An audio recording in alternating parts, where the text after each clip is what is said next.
আমার সবকিছু আমার এক ফোঁটা দই কি দিলে পুরো দইটাই তোমার।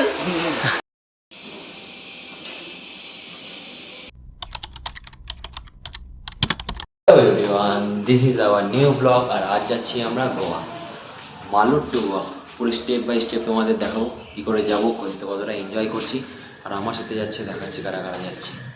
আমার সাথে যাচ্ছে রজত, প্রিয়াংশু আর নবদা এখন স্নানে, আর বাকি রজত এখন রুটি করছে, আর ওদিকে প্রিয়াংশু সকালের খাবার করছে, এক কথায় ভাত ভাজা, কারণ সকাল সকাল না খেয়ে গেলে হবে না। আর এইদিকে প্রায় আমাদের স্নান ধান সব কমপ্লিট, এখন জাস্ট খাবো আর ব্যাগ প্যাকিং করবো। রুম থেকে আমরা চলে এসেছিলাম কেএসআর বেঙ্গালুরু সিটি স্টেশন, আর এখান থেকে আমাদের এরপরে জার্নি। বাকি আমার পিছনে দেখতে পাচ্ছ সবাই বসে ওয়েটিং করছে ট্রেনের জন্য। যেহেতু ট্রেন লেট ছিল তাই চলে এসেছিলাম খাবার খেতে, আর এইদিকে ওরা গেছিলো ভেজ আর আমি তো জানোই নন ভেজ। আর এইদিকে আমি দিয়ে দিয়েছিলাম একটা দম বিরিয়ানি, আর বিরিয়ানি খাওয়ার পরে একটু কোক, যাই হোক আমি এখন খাবারটা হজম করি। দুপুরের খাওয়া দাওয়া কমপ্লিট করে আমরা চলে যাচ্ছিলাম আমাদের প্ল্যাটফর্মের দিকে, আর আমাদের প্রায় সব কিছু কমপ্লিট, আর ট্রেন আসার সময় হয়ে গেছিলো।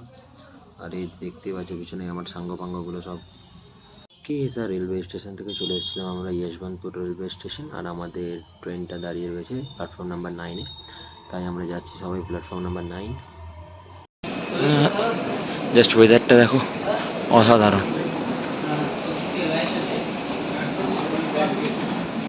আমার পাশে যে ট্রেনটা দেখতে পাচ্ছ এটাই হচ্ছে আমাদের ট্রেন, আর আমার পিছনে আছে নবদা আর রজত, যারা লাগেজ বহন করছে, সাথে আমার ট্রলিটা।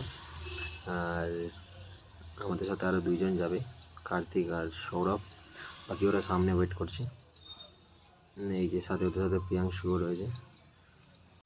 এই যশবন্তপুর টু ভাস্কো দা গামা আমাদের এটা পুরোপুরি রিজার্ভেশন টিকিট ছিল, আর আমাদের বগি নাম্বার বা কোচ নাম্বার যেটাই বলো না কেন, যেটা ছিল A6, আর সেটা ছিল অনেকটা দূরে।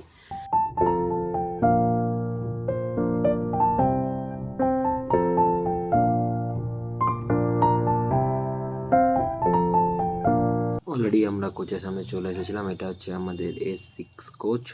আর চলো তোমাদেরকে ভিতরটা দেখাই, আমাদের সিট কোথায়, বাকি সব। আমি আমার বগিতে রয়েছি, আর আমার সাথে রয়েছে এদিকে প্রিয়াংশু, নবদা, রজতা। ইয়েস, সবাই ছবি তুলতে ব্যস্ত। কি করছে এরা দেখি, দু মক্কেল। বন্ধু কি খবর, এখানে কি করছো বন্ধু? সিট কোনটা? সিট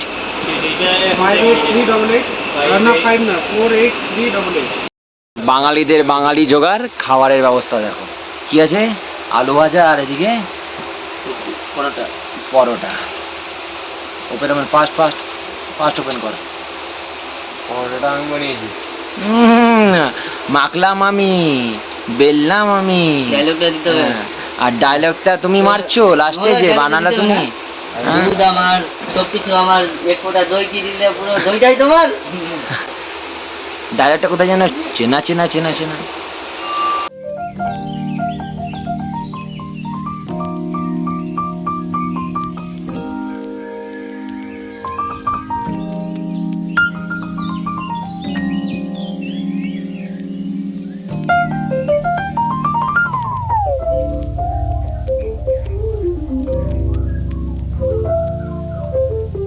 আর রাতের খাবারে আমরা অর্ডার দিয়েছিলাম জোম্যাটো আর সুইগি থেকে। এদিকে আমি দিয়েছিলাম চিকেন বিরিয়ানি, আর ওনারা দিয়েছিলেন ভেজ পোলাও, নবদা ভেজ পোলাও, আর বাকি রজত প্রিয়াংশুও দিয়েছিল ভেজ পোলাও। আর খাবারটা বেশ ভালো ছিল, আর কোয়ান্টিটিতেও বেশ ভালোই ছিল। ভোর 3:40 নাগাদ স্টেশনে আমাদের পৌঁছে দিয়েছিলো। এটা হচ্ছে ভাস্কো দা গামা স্টেশন, আর সবাই ফ্রেশ হতে ব্যস্ত। ফ্রেশ হয়ে আমরা বেরিয়ে গেছিলাম বাইরের দিকে, মানে স্টেশন থেকে বাইরে। এদিকে আই লাভ গোয়া, আর এটা হচ্ছে আমাদের ইন্ডিয়ান ফ্ল্যাগ। বাকি আমরা আস্তে আস্তে যাচ্ছি। সকাল সকাল আমরা ওয়েট করছিলাম, ভেবেছিলাম কোনো ক্যাব ট্যাব পেয়ে যাবো, বাট আমরা আশেপাশে 2-4 জনের সাথে কথা বলে যা জানতে পারলাম, এখানে ক্যাব যদি এখন বুক করা হয় তাহলে মিনিমাম 3 থেকে 4 হাজার টাকা লাগবে পার পারসন। সো এটা একটা স্ক্যাম, খুব সাবধানে তোমরাও দেখো। বাট আমরা ওয়েট করবো এরপরে বাস স্ট্যান্ডে বাসের জন্য। এটা স্টার্টিং হবে সকাল 6টা থেকে। এখন যাচ্ছি আমরা বাস স্ট্যান্ডের দিকে, আর এখন চলছে আপাতত প্রাইভেট বাসগুলো, যেগুলো পার পারসন টিকিট, যেটা তোমাদেরকে পাঞ্জেম নিয়ে যাবে, দিয়ে ওখান থেকে তোমরা, মানে আমরা বাগা বিচ যাবো, তো পাঞ্জিম যেতে যাচ্ছে, এরা পার পার্সন রেট বলছে 150, যেটা অতিরিক্ত বেশি। নর্মালি এখান থেকে পাঞ্জিমের রেট 40, পাবলিক বাস আর সেটেলগুলো অর্থাৎ যেগুলো এসি বাস রয়েছে সেগুলো হচ্ছে 48 রুপিস, যা আমি জানি। এবার আমরা এখান থেকে যাব সামনেই বাস স্ট্যান্ড, এখানে আমরা ওয়েট করব, মানে ওখানে কাউন্টার রয়েছে যেটা সকাল 6টার পর খুলে, আর সেটেলও স্টার্ট হয় সকাল 6টার পর থেকে। আমি এক ব্লগার সাথে আর একটা ব্লগার। কলকাতা কলকাতা ভাব মনে হচ্ছে না? অনেকটা বেশি গরম মনে হলো। সুলাপুর টয়লেট আমরা অলরেডি পৌঁছে গেছিলাম বাস স্ট্যান্ডে, যেখানে বাস স্টপেজ রয়েছে। আর এদিকে দেখো ঝড় বৃষ্টি শুরু হয়ে গেছে, আর প্রায় ঝড় বৃষ্টি চলছিল, এর প্রায় 2 ঘন্টা ধরে ঝড় বৃষ্টি চলেছে। আমরা ভেবেছিলাম ভিজে টিজে যাবো, বাট এখানে প্লেসমেন্ট রয়েছিল থাকার, সেখানে আমরা সবাই ওয়েট করছিলাম কতক্ষণে কাউন্টারটা খুলবে। এই দেখো কাউন্টারটা সামনেই রয়েছে, কাউন্টারের সামনে আমরাও রয়েছি। বাট একটু সময়টা পেরোতে আকাশটা দেখো কত সুন্দর লাগছিল। আর মাত্র 1 ঘন্টা ওয়েট করলে সমস্ত কিছু ওপেন হয়ে যাবে, যেটা তোমরা দেখতেই পাচ্ছ। বৃষ্টি প্রায় না থামার পথেই, বাট আশা করি কিছুক্ষণ পরে থেমে যাবে আর আমাদের কাউন্টারও খুলে যাবে, যেখান থেকে আমরা টিকিট নিয়ে চলে যাব আমাদের পাঞ্জিম।